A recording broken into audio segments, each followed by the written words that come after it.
The smell of burning cedar marks the end of Carthage in 146 BC, signaling a destruction absolute and finalized.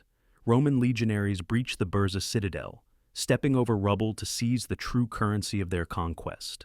For the captured women after Roman victory, the horrifying reality is not just death, but a calculated administrative erasure. Soldiers drag a noblewoman from the temple steps, her screams drowned by the collapse of burning roofs. Her veil is torn, not by accident, but by protocol. In the ash lies a shattered clay loom weight, the motif of a domestic life now severed. This object once anchored her world. Now she is unanchored from history itself. Two questions rise from the smoke.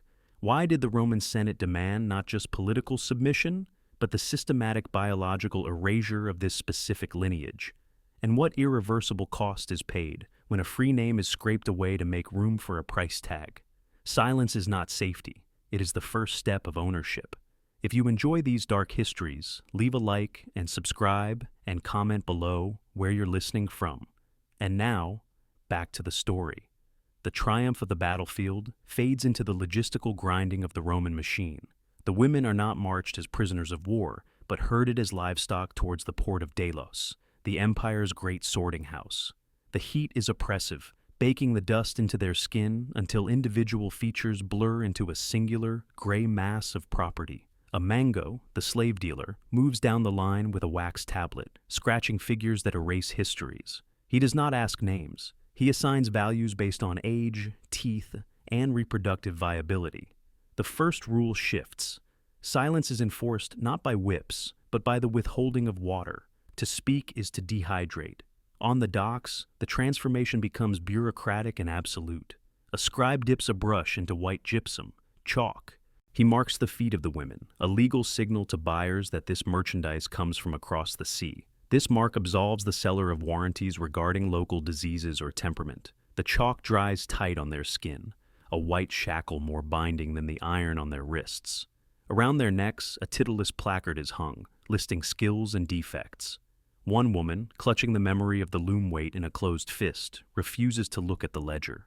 She stares at the horizon, a small, static rebellion against the ink drying on the page next to her new designation. Your name is the first thing they sell. The dealer offers a strange mercy, a clean tunic and oil for their skin. It feels like kindness, but the price is immediate exposure. The oil is not for comfort. It is to make the merchandise glisten under the torchlight of the auction block. They are being prepped to be inspected, touched, and assessed by strangers who see only utility. The mercy is merely polish on a tool, increasing the profit margin for the state. The ramp to the ship rises. The option to turn back vanishes. Down in the hold, the air grows thin, smelling of brine and unwashed bodies. The women are packed tight, breath against breath. The ship pushes off, severing the last physical thread to the soil of their birth. The ledger is closed on the deck above. Below, they are no longer Carthaginians. They are assets in transit. Hope dies when the ledger snaps shut. Act 4. The Trial, Test of Faith. The destination is not a dungeon, but the pristine, geometric hell of a Roman domus. For the captured women after Roman victory, the battlefield was simple compared to the atrium. Here, the condition is stated with terrifying clarity. Become a functioning component of the household, or be discarded to the mines where life is measured in weeks. The domina of the house points to the floor, her voice devoid of malice, purely instructional. Here, you are not a mother. You are hands. You are knees. Nothing else. The first change beat arrives with the morning bell. The sun rises over the Tiber, but inside, time is regulated strictly by the demands of the master. Sleep is a theft of labor. Food is fuel, not sustenance. The woman, once noble, is given a rough tunic of undyed wool. She is told to scrub the mosaic floor, a depiction of the very battle where her city fell. She must polish the image of her own defeat until the tiles shine like jewels. Every circular motion of the brush is a forced physical agreement with the victor's history. Memory is a poison you must swallow daily. The pressure escalates from labor to erasure. It is not enough to work. She must disappear while remaining present. She serves wine to guests who discuss the Carthaginian problem while she stands within arm's reach. They do not lower their voices because she is furniture. A guest bumps her arm, spilling a drop of Falernian wine on the cedar table. The room goes silent. This is the change beat of deprivation. She expects a blow, but receives something worse: total indifference. The master signals, and she is removed from the room, not as a person being punished, but as a defective object being stored away. In the cold quiet of the slave quarters, the true trial begins. A fellow slave, born into this servitude, whispers that she should weep, beg, show she is broken, so the masters feel secure. This is the mercy offered: submit your soul, and your body might be spared the lash. She stands by the narrow slit of a window. Her hand hovers over the stone sill. A single hesitation. She could jump. She could scream. Instead, she slowly lowers her eyes, withdrawing the hand. The dominus enters later, holding a ledger. He demands she acknowledge her new name, Graetzina, a generic tag that erases her origin entirely. He asks if she understands her place, waiting for the tearful submission that validates his power.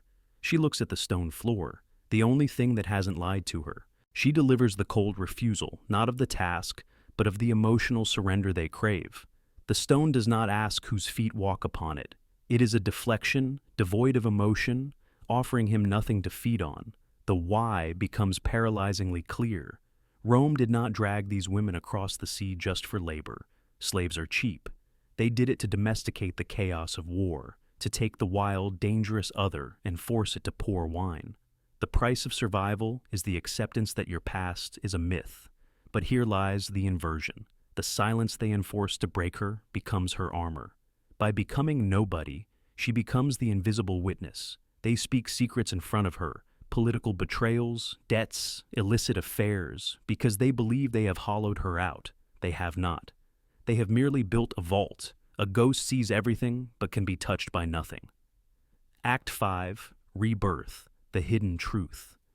Decades dissolve into the rhythm of the household. The noblewoman is gone, replaced by the nutrix, the wet nurse. Her hair is gray, dusted with the flower of the atrium, but her hands remain steady. In the dead of night, while the dominus sleeps the sleep of the victorious, she moves to the garden peristyle. Here, beneath the roots of a laurel tree, the very symbol of Roman triumph, she performs a rite of quiet sabotage. She kneels in the dirt, her joints popping like dry twigs. From her sash, she produces a small, rough object, a clay loom weight, fashioned in secret from a broken roof tile.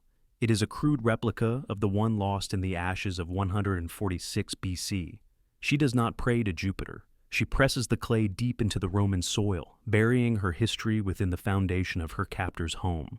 It is a physical claim. The house stands on Roman stone, but it rests on Carthaginian memory. The roots drink from the past you tried to burn. The change beat strikes with the cry of an infant. The master's son, the heir to this Roman lineage, wakes in his cradle. The woman lifts him. She does not call for the mother, who is busy with the social games of the Senate wives. She unlaces her tunic. As the child feeds, she begins to hum. It is not a Latin melody. It is a Punic lullaby, a song about the sea and the Tyrian purple trade, rhythmically tapped out on the child's spine. Modern excavations in Roman cemeteries often reveal a confusing anomaly: humble steles dedicated to nutrices, nurses, paid for by wealthy Roman men. These inscriptions, carved into the Corpus Inscriptionum Latinarum, often bear foreign names or epitaphs of intense familial love. This is the cautious evidence that betrays the official narrative. Here lies the contradiction to the fear of Act 1. We assume the irreversible cost was the extinction of the conquered people, but the hidden truth is far more subversive. Rome did not erase these women. It entrusted them with its future. The biological erasure was a myth. The reality was infiltration. The Roman child grows strong on milk, produced by the grief of a destroyed city. He learns his first words, his first fears, and his first comforts from the woman his father bought as cattle. The empire believes it has devoured the world, but in the nursery, the world is rewriting the empire. The conqueror's bloodline continues, but the soul of the next generation is being shaped by the very enemy they thought they buried. Victory is just a slow form of contamination. The ledger is finally balanced at 0. In the household records, the entry for Graetzina simply stops. There is no grand funeral, no eulogy in the forum. Her body is carried out the back gate, the service entrance. wrapped in the same cheap linen she scrubbed for 40 years. She is burned on a communal pyre outside the Esquiline Gate, her smoke mingling with that of thieves, beggars, and broken chairs. The ash is indistinguishable from the dust of the road. The Dominus does not mourn. He simply orders a replacement from the market, younger, stronger, unmarked by the chalk. The space she occupied in the slave quarters is filled before her pyre is cold. The mosaic floor she polished reflects the face of a new girl, terrified and silent. The wheel turns, grinding down a fresh generation. But in the atrium, an echo lingers. The heir of the house, now a senator in his own right, stands before a map of the Mediterranean. He traces the coast of Africa with a thumb that moves in the rhythm of a song he cannot quite remember. When he speaks in the Senate, arguing for mercy or trade, his cadence holds a phantom lilt, a stress on the wrong syllable, a pause where a Roman would rush. It is the ghost of a Punic accent, planted in his ear before he could speak Latin. The loom weight remains buried beneath the laurel tree in the garden. The roots have wrapped around it, slowly crushing the clay, absorbing its minerals. The tree grows taller, casting a shadow over the house that feels colder than it should. The opening prophecy of Act 1 warned of identity erased and lineage broken. The erasure happened, but it was not clean. The irreversible cost was not the end of the Carthaginian woman, but the haunting of the Roman man. The conqueror believes he stands on solid ground, unaware that the very foundation of his home is built on the secrets of those he enslaved. He is a stranger in his own history, guided by a voice that no longer has a mouth. Subscribe, hit the bell, and like. Oblivion is the only empire that never falls.